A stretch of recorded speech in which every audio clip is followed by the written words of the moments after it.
Abra sua Bíblia.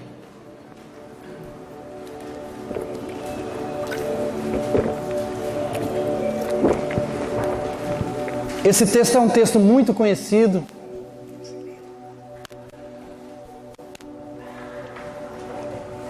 Um texto tão maravilhoso. O começo da igreja, gente, o começo da igreja é um começo fantástico. A igreja primitiva, se você parar para olhar o livro de Atos, eu tenho estudado o livro de Atos esse mês, e você fica espantado com a presença de Deus na vida daqueles irmãos,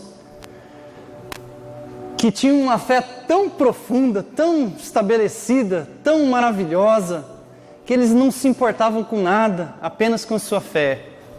Apenas em vivenciar essa experiência real da presença de Deus em suas vidas.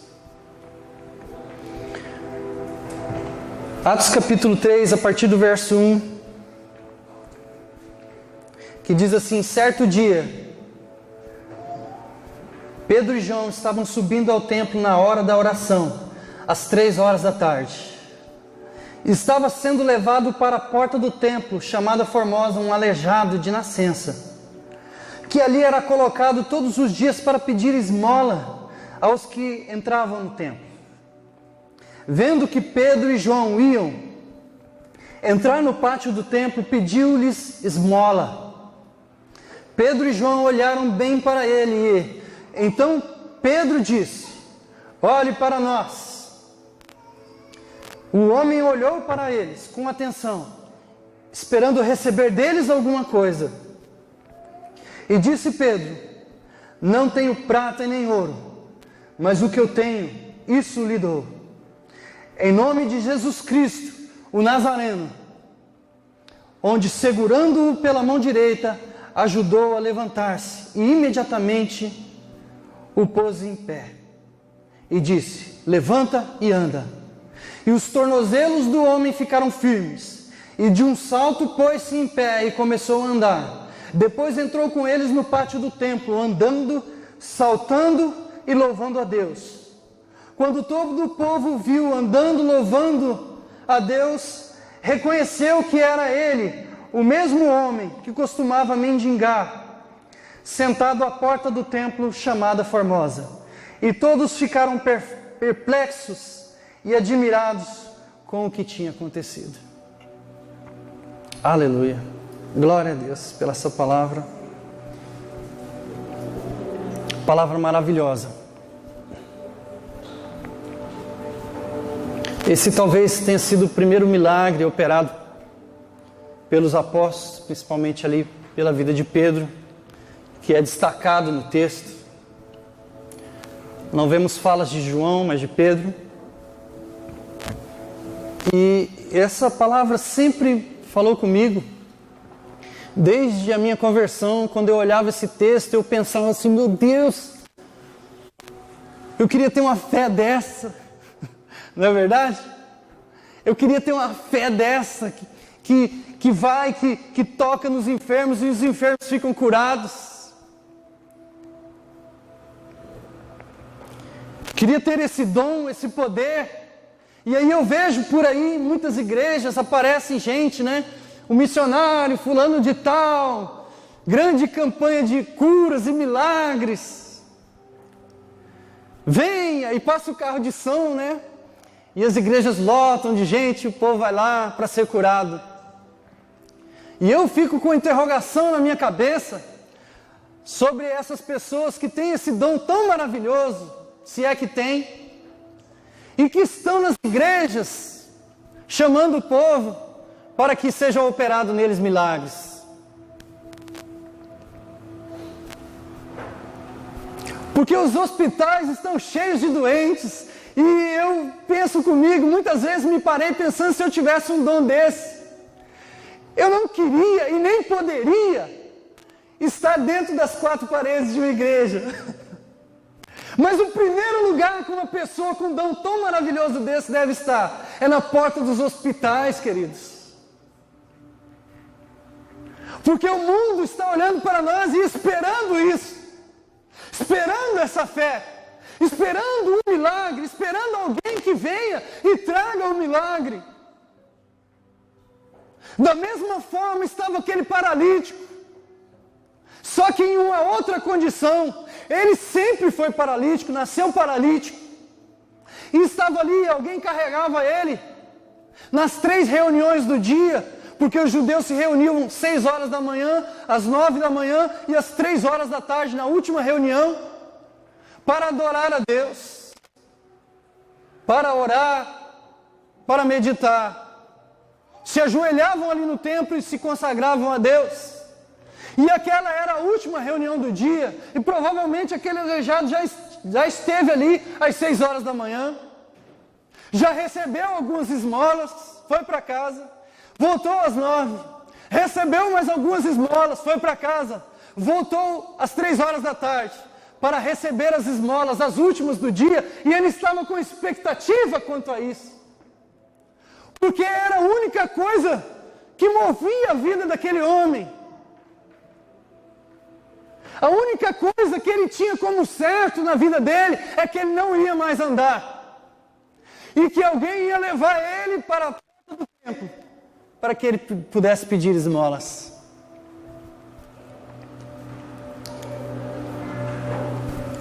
É por isso que o texto é rico. Nós encontramos aqui nesse texto, queridos, 2 tipos de pessoas bem distintas. E eu quero meditar nos próximos minutos nesses 2 tipos de pessoas. E talvez você se enquadre num tipo de pessoas e talvez você se enquadre em outro tipo de pessoas. Mas o importante é que Deus ministre no seu coração nessa noite de alguma forma. E que você possa receber essa palavra e essa palavra possa frutificar no seu coração. Germinar e produzir frutos. Amém, queridos? O primeiro tipo de pessoas que nós encontramos nesse texto, Atos capítulo 3, principalmente no versículo 6. Esse tipo de pessoas não está preocupado com bens ou condições financeiras, mas está cheio do poder e da ousadia do Senhor. Amém? Pedro e João, queridos, eles não tinham um tostão furado em seu bolso, assim como eu aqui agora. Sabe, eles não tinham ouro e nem prata, a Bíblia fala. Disse Pedro: eu não tenho prata e nem ouro, mas o que eu tenho, isso eu lhe dou. Em nome de Jesus Cristo Nazareno, ande. O primeiro tipo de pessoas que nós encontramos nesse texto são pessoas que não estão com o coração nos bens materiais, que não são dominados pelas riquezas, não são dominados pelo egoísmo de ter cada vez mais, de buscar cada vez mais. Porque pessoas que vivem para isso, elas só vão viver para isso, porque nunca vão atingir um nível máximo. Elas nunca vão estar completamente satisfeitas com o que têm. Elas sempre vão querer mais, e esse querer mais vai exigir muito mais delas, exigir muito mais dedicação ao trabalho, se é que ela ganha a vida de forma honesta. Vai exigir que a sua família não tenha o tempo de qualidade que aquele homem, que aquele pai de família pode dar para a sua família, porque ele está envolvido com negócios do começo do dia até a última hora do dia. Ele está preocupado com a bolsa de valores, ele está preocupado com os imóveis, ele está preocupado com isso, com aquilo, com os cartões de crédito, com juro, ele está preocupado com tantas coisas, que ele não tem tempo para se envolver com essa fé primitiva, que Pedro e João estavam envolvidos. E a Bíblia diz que eles se envolviam completamente com essa fé, partiam o pão de casa em casa, estavam dedicados na oração, no jejum, na busca pelo Senhor, estavam completamente envolvidos com a presença de Deus. Quando Jesus morreu, queridos, que ele estava enterrado ainda, e quando os discípulos sentiram falta de Jesus, Quando principalmente Pedro, depois de ter negado Jesus, sentiu que já não era mais aquilo que ele viveu, porque estava sem a presença de Jesus e tinha traído de certa forma Jesus. Ele, que estava numa condição diferente da que essa que nós estamos vendo agora, porque nessa condição ele já tinha passado pelo Pentecoste, ele já tinha recebido o Espírito Santo e estava vivendo uma fé genuína. Mas quando Jesus estava ausente, Pedro, pelo trauma de ter sido paralisado por causa da traição, da negação a Jesus, ele tomou uma decisão. Ele começou a fazer uma coisa que há muito tempo ele não fazia. Jesus, quando encontrou a Pedro, ele estava dentro de um barco, no meio da sua profissão, praticando aquilo que ele tinha para ganhar a vida, ele estava pescando. Quando houve a ausência de Jesus, quando ele ficou sem Jesus, quando ele de certa forma traiu Jesus e ficou paralisado na sua fé, a primeira coisa que ele fez, ele disse: vou pescar.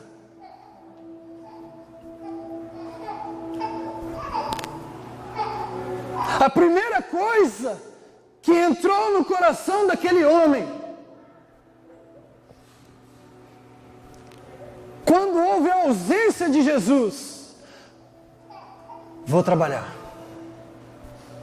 Porque o trabalho, de certa forma, supria, de certa forma, o distraía, para que ele não pensasse, talvez, naquilo que ele tinha feito. E eu me vi nesse texto, porque quando eu fui traído, quando eu fiquei enfermo na fé, a primeira coisa que eu fiz foi ir trabalhar. E trabalhava 12, 14 horas por dia.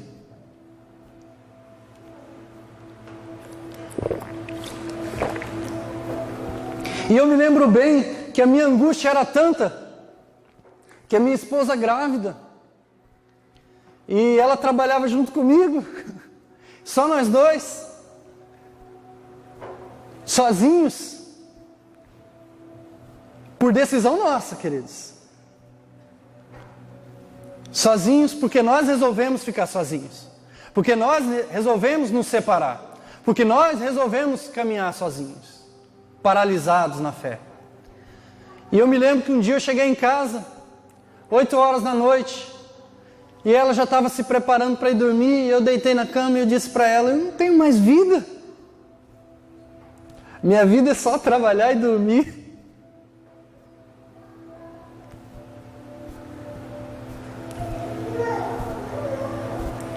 E houve um certo crescimento na minha empresa nessa época, por causa da nossa dedicação ali. Tudo que você se dedicar, tudo que você plantar, você vai colher. Mas eu abandonei, de certa forma, o ministério que Deus me deu, que é esse, de ministrar, não aqui no púlpito, porque eu tenho entendido, queridos, que o ministério real cristão é lá fora. Tenho entendido que é no meu dia a dia, que é no meu trabalho, que eu posso ser luz ali fora, que eu posso ser um farol para as pessoas ali fora, para que elas possam me olhar e ver Deus de certa forma e desejar aquilo. E eu vi Pedro aqui nesse texto, ele fez a mesma coisa, ele disse: eu vou pescar, eu vou trabalhar, eu vou me entregar a esse negócio. E abandonou tudo para isso. Mas depois Jesus, ele apareceu a uns 200 metros da praia e disse: ei! Quando ele reconheceu que era Jesus, quando ele reconheceu que o mestre estava ali novamente, ele, do jeito que ele estava, ele pulou na água, saiu desesperado, queridos.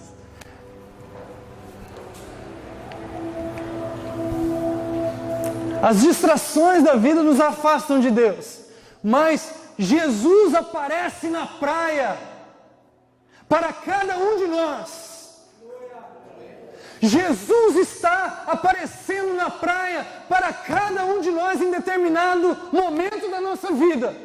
E nós escolhemos se nós vamos ficar dentro do barco ou se nós vamos nos atirar na água.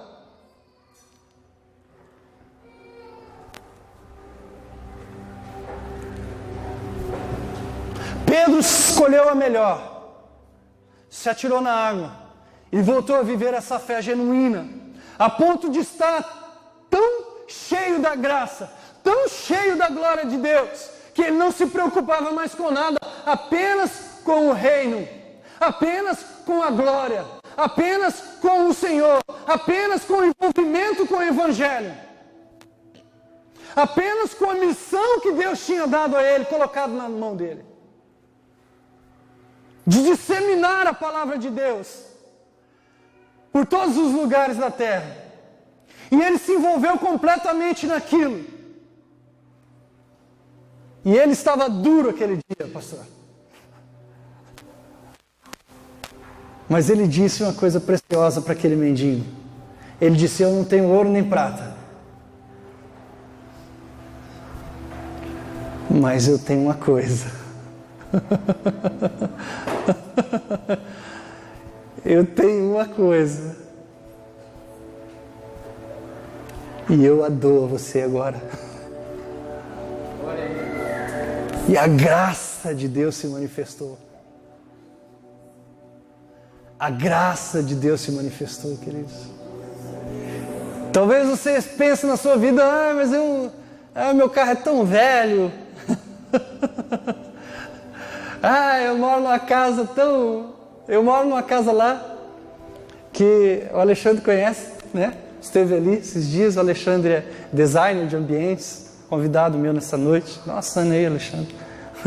Se alguém precisar de um projeto de casa, de um design, de uma pessoa que entende, eu vou falar para você. Esse é o cara. E ele esteve ali olhando a minha casa, tirando umas fotos. Eu falei: meu Deus. Ele me mostrou no computador dele lá a minha casa e o projeto que ele tinha para minha casa. Eu fiquei assustado, perdi até a fala. Só se comparou quando eu fui no médico, minha esposa estava grávida, e ele fez lá o exame e mostrou na telinha lá o coraçãozinho da Larissa batendo. E eu perdi a fala aquele dia também. E eu falei: meu Deus do céu. Então, às vezes, você está se preocupado: o que eu vou fazer? Esses dias eu fiquei angustiado com isso. Falei: meu Deus, como é que eu vou fazer para resolver esse... É muito dinheiro, eu não tenho.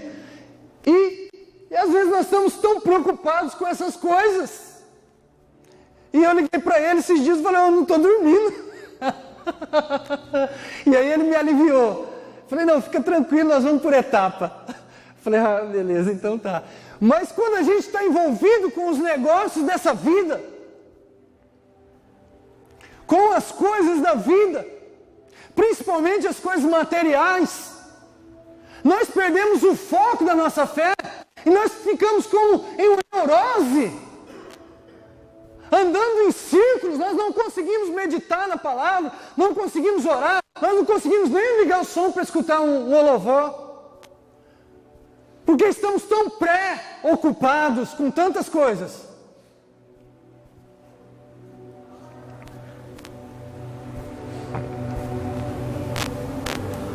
E Deus não está nos chamando para vivermos uma fé que está em primeiro lugar na nossa vida.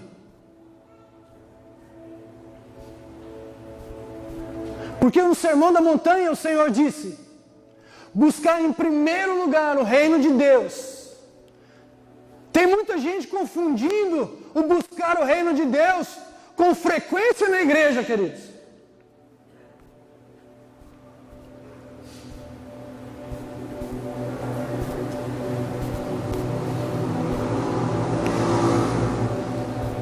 Um jovem procurou a Jesus numa época na sua vida. E a Bíblia diz que ele tinha muito dinheiro. E ele disse a Jesus: como que eu posso fazer para herdar o reino dos céus? E Jesus disse: Guarda os mandamentos. Ama o Senhor de todo o teu coração e ama teu próximo como a ti mesmo. Guarda os mandamentos. E ele disse, mas eu faço isso desde a minha mocidade. Eu sou fariseu.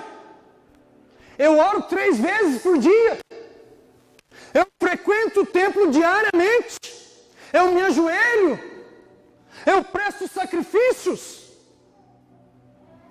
Eu jejuo 3 vezes por semana.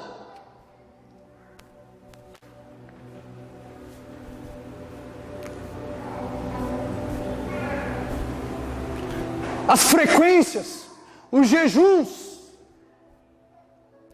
isso não mostra que você está inserido no reino de Deus. Isso mostra que você está inserido na religião.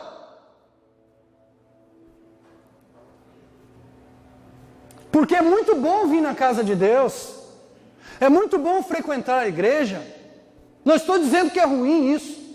Mas eu estou dizendo que o reino de Deus é muito maior do que isso.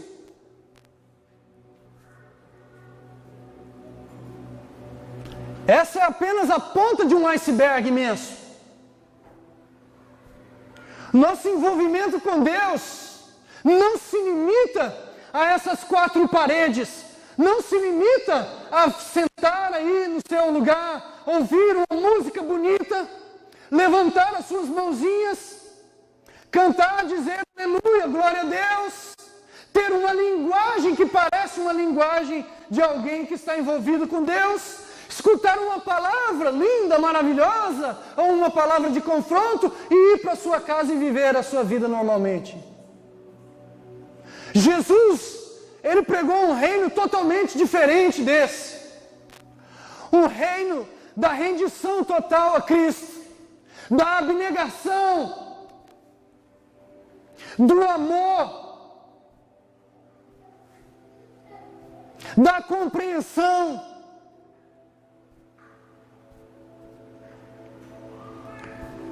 O reino de Jesus, queridos, era o reino de estender a mão, como Pedro fez com aquele aleijado naquele dia.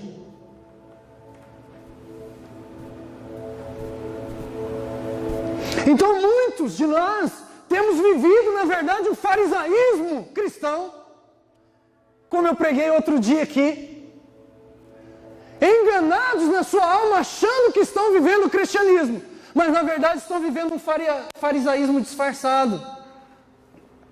Porque a experiência cristã vai muito além disso que muitos de nós têm praticado. É por isso que o pastor José Rodrigues, aquele velhinho que eu admiro tanto, esteve aí esses dias e disse que existe uma igreja cristã dentro da igreja. E é verdade.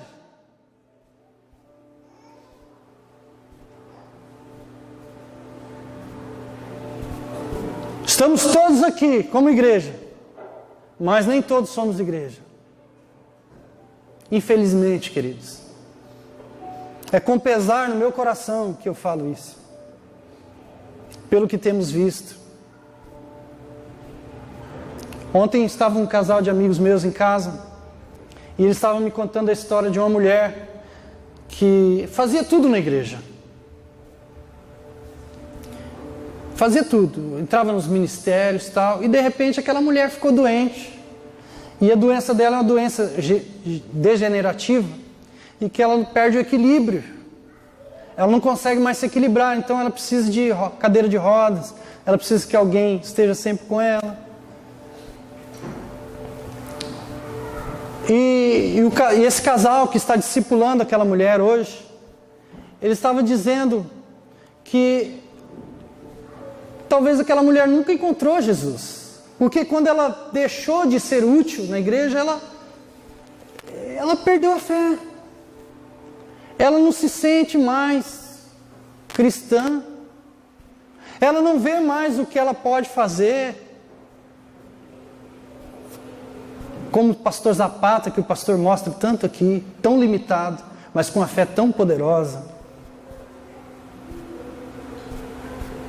Nossa experiência de fé cristã não está naquilo que nós podemos articular, os cargos que nós temos. Nossa experiência cristã tem que estar muito além disso, queridos. Tem que estar lá na nossa casa. Nossos vizinhos precisam nos conhecer como pessoas, como referenciais, como faróis, para o dia que o bicho pegar na casa deles, eles bater palma lá na nossa. Desse jeito aí. Então talvez você estivesse esperando uma outra palavra nessa noite. Mas essa é uma palavra de reflexão, queridos. Segundo lugar, esse tipo de pessoa está pronto para estender a sua mão aos necessitados, que é isso que eu estou falando agora. Segurando pela mão direita, ajudou-o a levantar imediatamente, os pés e os tornozelos do homem ficaram firmes.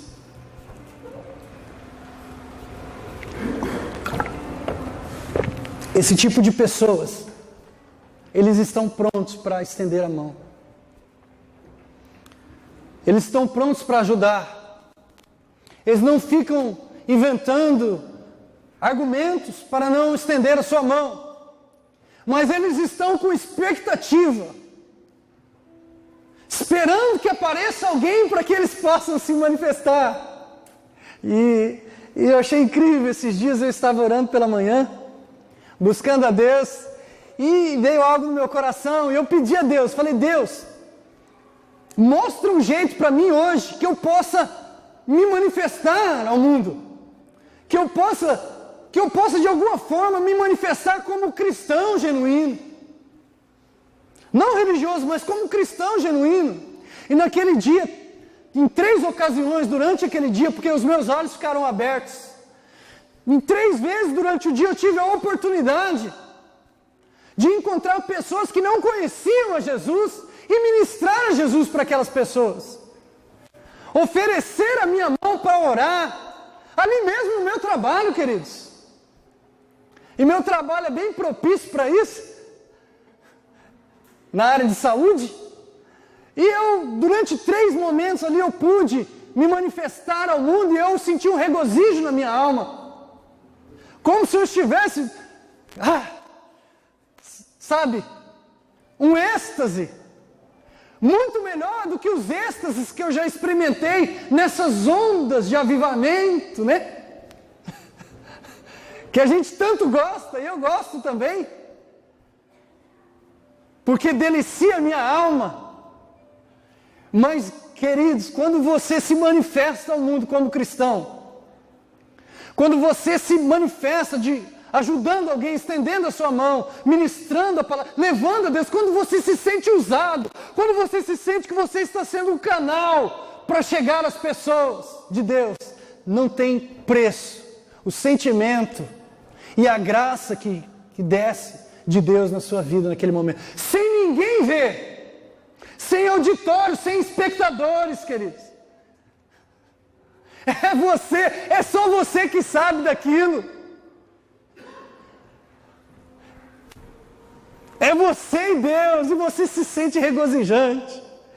E eu me lembro que eu fico pensando assim comigo: esse é o nosso segredo, Senhor. Continua, Senhor, continua fazendo isso, mexendo comigo dessa forma. Sabe, queridos, o mundo está esperando a nossa mão. O mundo está esperando a nossa mão. E muitas vezes nós temos negado a nossa mão. Nessa experiência desse dia, eu estava com os meus olhos abertos, porque eu estava com expectativa no meu coração de qual seria a pessoa que Deus ia mandar, porque eu tinha convicção que Deus ia mandar alguém.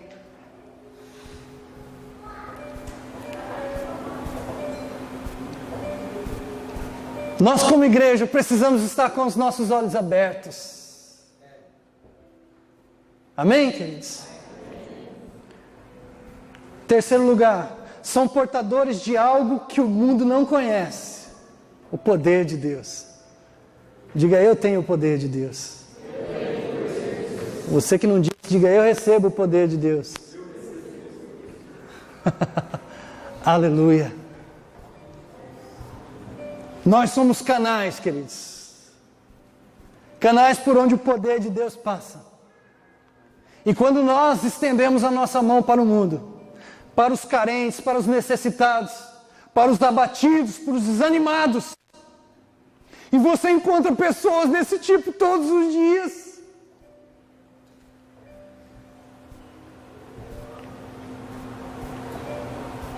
E é preciso que nós peçamos a Deus que nos dê essa ousadia de Pedro, porque esses dias eu estava caminhando imaculado com a minha esposa, e eu estava ali nos alongando, né?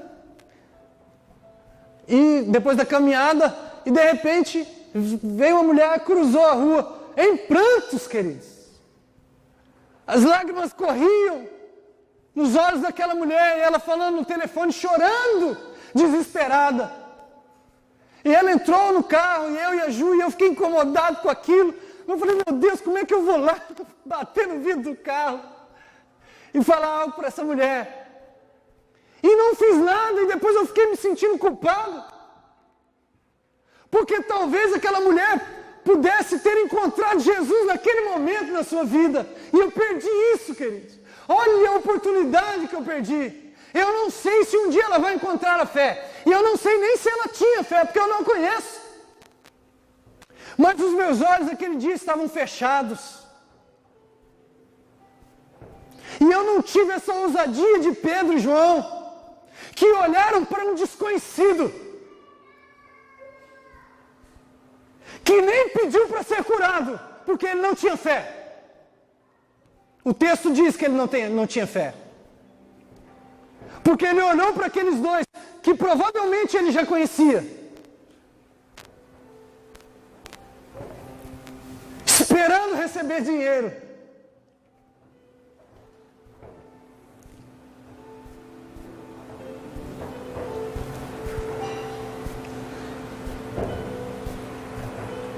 Nós precisamos acordar, queridos. E eu não estou falando para você, dizendo aqui que eu sou melhor do que você, não, queridos. Eu estou pregando essa palavra, tem ministrado no meu coração durante essa semana inteira. Nós precisamos acordar, estender a nossa mão, porque as pessoas estão necessitadas, carentes, esperando com expectativa a manifestação dos filhos de Deus. Não deixa para o outro não, querido. Não deixa para o outro não. Esses dias eu recebi um telefonema de uma irmã, falou, ô Wando, eu vou dar um telefone para você, de um homem, para você ir lá visitar ele. Uma irmã, querido, sei lá visitar ele, porque ele é uma pessoa muito carente, não sei o quê, não sei o quê. E eu fiquei com aquilo na cabeça, até anotei o número do telefone, fui para casa, fiquei pensando naquilo, mas eu não conheço, nunca vi esse homem. Como é que eu vou chegar, eu vou ligar, aqui é o Wando. Ah, o Wando. Aqui é o Wando, tal, sou amigo da fulana de tal. Então, né, você é tão carente.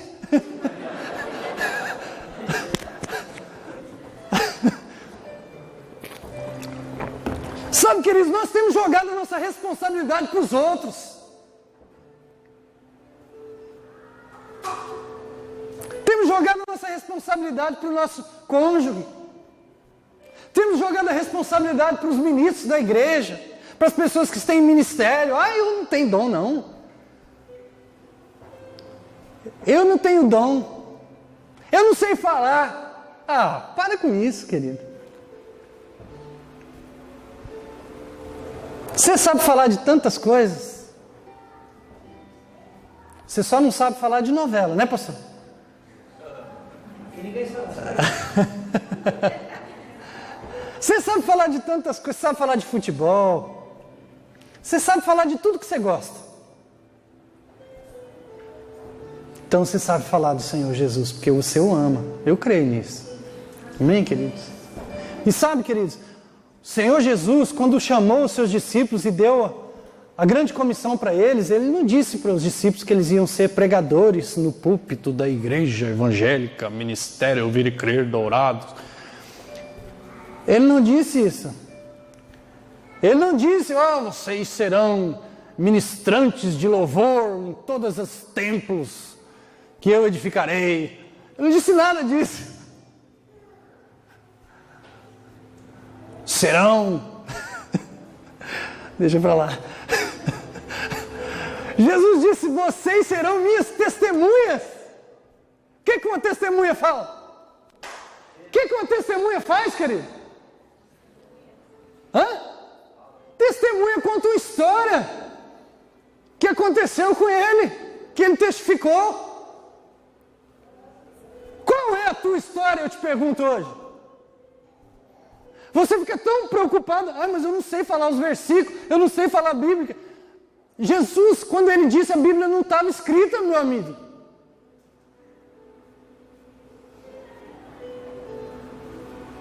Quando ele deu essa ordenança, o Novo Testamento não havia sido gerado, não. Foi escrito dezenas de anos depois. O que Jesus mandou aqueles discípulos fazer?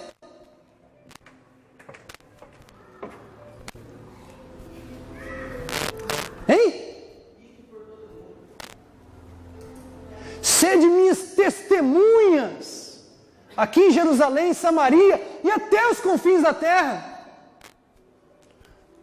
Livro de Mateus, de Marcos, de Lucas, de João, Atos, 1 Coríntios, 2 Coríntios, Romanos, e assim vai adiante. Não estava escrito.